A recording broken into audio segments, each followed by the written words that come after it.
Unless you're a Native American, your family at some point came from somewhere else outside the United States. My family, both of my parents were immigrants to this country back in the 1950s.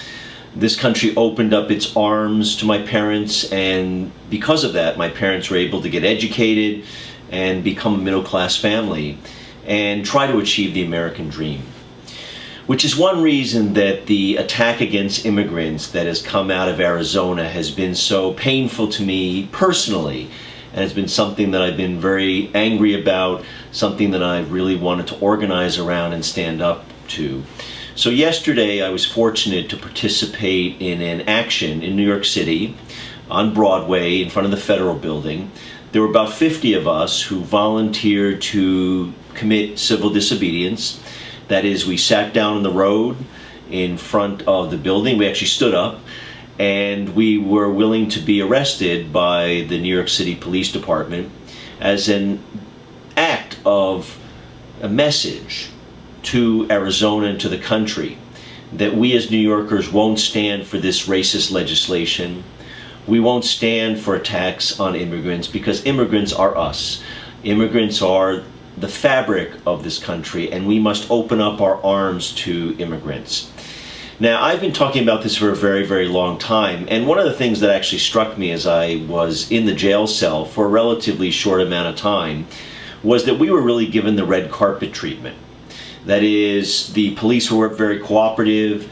We were processed through the system. We had to spend a few hours in jail. We got a summons, and we were able to then go home. But that's not the way the system treats undocumented immigrants, people who are often seized from their workplaces or from their homes, tossed into the judicial system without any lawyers to defend them, or at least not capable, strong lawyers who are there from the moment that someone is thrown into jail.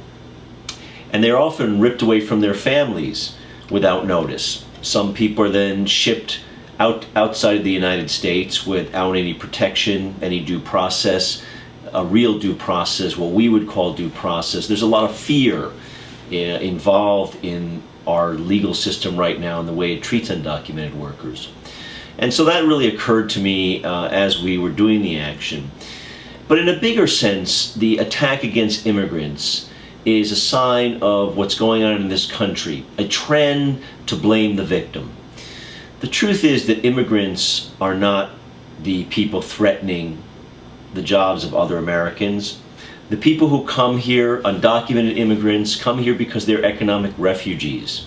They come here because our country, and we must face this fact, has imposed all sorts of economic policies on other countries that have impoverished people. So let's just take NAFTA. You remember that. It was passed in 1993, and millions of Mexicans basically lost their livelihoods. They were pushed off their farms, and they were forced out of their communities and off their farmlands, and they had to find somewhere to go to make a living, and they came to our country.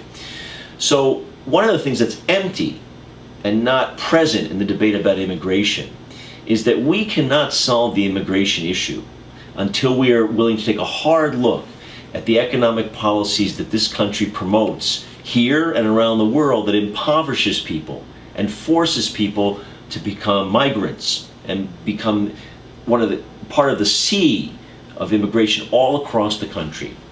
Now, my opponent, Charles Rangel, has supported at least half a dozen so-called free trade agreements with China and with other countries that have impoverished people around the world, and that's one of the big differences between me and Congressman Rangel. It's one of the things I'm going to bring up in this campaign repeatedly, that my opponent has stood with the corporate interests, not stood with the people. I stand with the people, and I will continue to fight for a decent immigration policy that treats people fairly, but most important, we must have an immigration policy that changes the kind of economic policies that we force on people around the world, that creates an immigration problem that cannot be solved by police, cannot be solved by building big walls. It can only be solved by having a decent economic system here and around the world.